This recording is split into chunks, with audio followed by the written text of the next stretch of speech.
pequeños. Y decíamos, estamos en septiembre, lindo mes, suben las temperaturas, florece la ciudad y esto genera algunas complicaciones, principalmente a aquellos que padecen alergias, pero también puede despertar otros, a quienes no las tienen y despiertan estas alergias. Bueno, eso nos va a explicar nuestro médico alergista de cabecera, Nicolás Calí. ¿Cómo estás? ¿Qué Bienvenido. tal? Buenos días. ¿Todo bien? Todo bien, gracias a Dios. Bueno, ¿cuál es el panorama, no? ¿Cuál es la situación que se presenta cuando llega a esta etapa del año? Y en la primavera, al haber un cambio climático, hace más calor, corre un poco más el viento y hay mayor producción de lo que son los pólenes. Entonces se acentúan mucho las consultas de pacientes, principalmente de vías respiratorias superiores, lo que es rinitis, que afecta a la nariz, y afectación de los ojos. También hay consulta, algunas de problemas en la piel, que presentan algunos estados de urticaria, o en algunos pacientes que son asmáticos, que tienen una inflamación pulmonar, presentan una acentuación y un par de crisis, principalmente los días de viento. El tema de los pólenes está asociado mucho a los días de viento y al aumento de la producción. Por eso la gente que es alérgica a los pólenes, los días posteriores a la lluvia, tiene, digamos, se alivia, dice, ay, por fin llovió, porque se envuelve con el agua, el polen, y cae al suelo. Entonces esos los van a ser los días que disfruten. Yo he visto el clima ahora en los próximos días y no va a llover ningún día. Sí. Podría ser el 28 de septiembre, pero no hay mucha posibilidad. Algo para el lunes, pero bueno, va cambiando. Sí, va cambiando constantemente. Sí, lo que anuncia el Servicio Meteorológico Nacional. Entonces, la lluvia es lo que alivia generalmente a aquel que padece algún tipo de alergia relacionada al polen, ¿no? Exactamente. ¿Qué es lo que pasa con los pequeños, ¿no? Con los niños. A quien todavía quizás no se le ha diagnosticado alguna alergia. En esta etapa del año hay que estar más atentos. Y en los niños siempre hay que saber, por la cantidad de días que le afecta una sintomatología, obviamente siempre trabajando con el médico de cabecera, en este caso, si estamos hablando de niños, con el pediatra. El pediatra seguramente lo va a mandar al oftalmólogo, que sería el médico cabecera, y a nosotros nos piden interconsultas. Nosotros como alergistas trabajamos siempre en equipo con neumonólogos, otorrinolaringólogos, oftalmólogos, pediatras y clínicos. Nuestro objetivo es saber por qué eso duró más de lo normal. Por qué un proceso que tendría que durar 3 o 4 días dura, por ejemplo, 1 mes o 2 meses. Eso ya no está fuera de lo normal, más si el pediatra de cabecera o el clínico de cabecera les dio un tratamiento que generalmente son espectaculares. Junto, por ejemplo, con los oftalmólogos que le han dado gotita, esto no está funcionando. Entonces, ahí nosotros estudiamos por qué eso dura más tiempo de lo normal el proceso inflamatorio, en el caso de que sea ojos, narices o el tema del pulmón.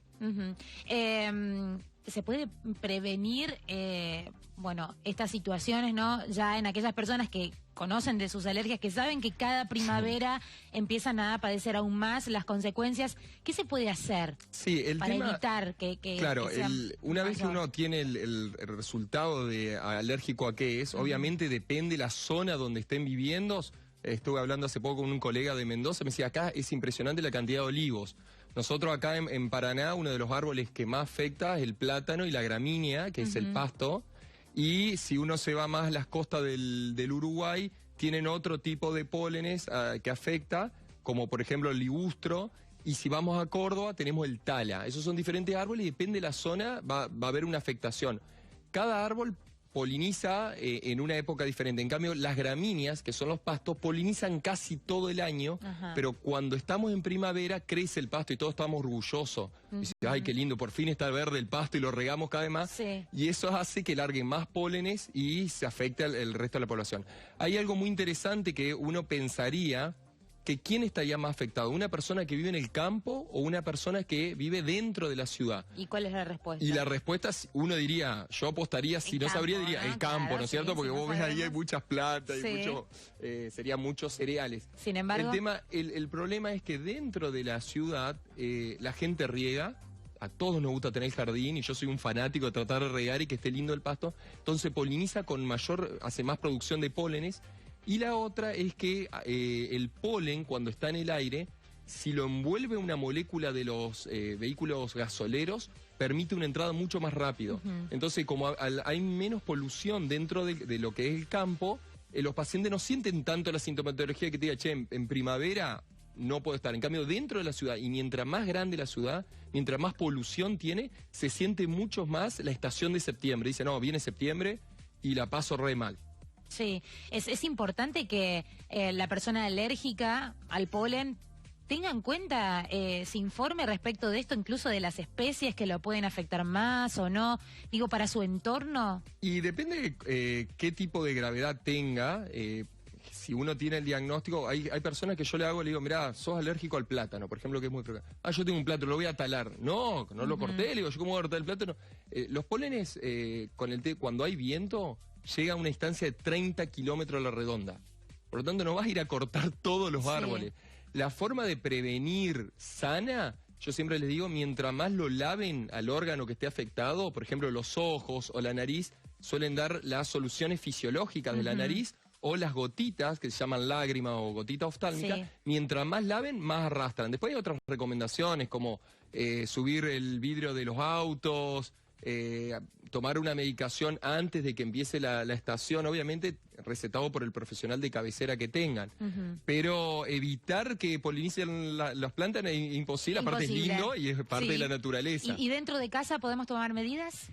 Y dentro de la casa, bueno, yo no les doy muchas recomendaciones dentro de lo que es el hogar, porque ¿qué les va a decir? Que no abran las ventanas. Está lindo abrir las ventanas, es más fácil tomar un antialérgico o hacer los lavajes que hacer esas recomendaciones más.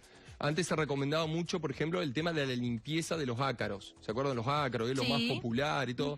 Y no hay evidencia que el paciente que haga una limpieza extrema, porque hay gente que parece que lo pone una burbuja al nene y limpiaron todo. Está bien, por ahí disminuir un poco el tema de las plumas, en los acolchados, en las almohadas. Sí, hay una cantidad menor, pero el ácaro, por ejemplo, es imposible evitarlo. Y los polen en la época de septiembre, octubre tampoco. Aparte uno va a salir a la calle y va a haber polen. Hay que aceptar esta condición. Hay que aceptarlo o hacer el tratamiento correcto una vez que se tenga el diagnóstico. Fundamentalmente el tratamiento correcto, y si es necesario cada temporada acercarse al médico alergista para reafirmar si lo que se está haciendo es lo correcto. Para un correcto diagnóstico. Ahora justo estamos en un proyecto, la verdad que todos los alergistas de acá de Paraná somos muy amigos. Y estamos por hacer ahora un recuento de pólenes acá en Entre Ríos, que no se ha hecho. Vamos a empezar con Paraná. Un mapa del polen. Sí, tenemos un aparatito que tiene como parece un ventilador, vos lo ves, parece un ventilador, que junta polen. Ya vamos a ver en qué terraza lo subimos, ya lo arreglaron, lo mandamos a Córdoba que lo arreglen. Y pronto con los alergistas vamos a ver si hacemos el trabajo para tener una estadística de Entre Ríos. Vamos entonces a comprometernos a que cuando vuelva el resultado, vamos a acompañarlos a ver cómo se lleva a cabo. Lleva tiempo, eso que hay que tenerlo bastante tiempo en la terraza para que junte los polen, llevarlo al bioquímico. Pero es un mecanismo interesante de demostrar y conocer de qué manera trabajan para determinar todo esto. Nicolás Calí, muchísimas gracias, médico alergista que ha pasado por TDS para, ayudarnos a comprender más lo que sucede en esta época del año. Gracias. Listo, gracias a ustedes. Y nosotros vamos a continuar, obviamente, con más información y con un lindo homenaje que ha ocurrido en el túnel subfluvial. Las autoridades reconocieron a aquellos trabajadores que formaron parte, que hicieron esta mega obra. Yo creo que calculaban los alemanes 1.500 personas. Y que también calculaban, porque ellos habían estado trabajando en África, en otras partes del mundo, que iba a haber, qué sé yo,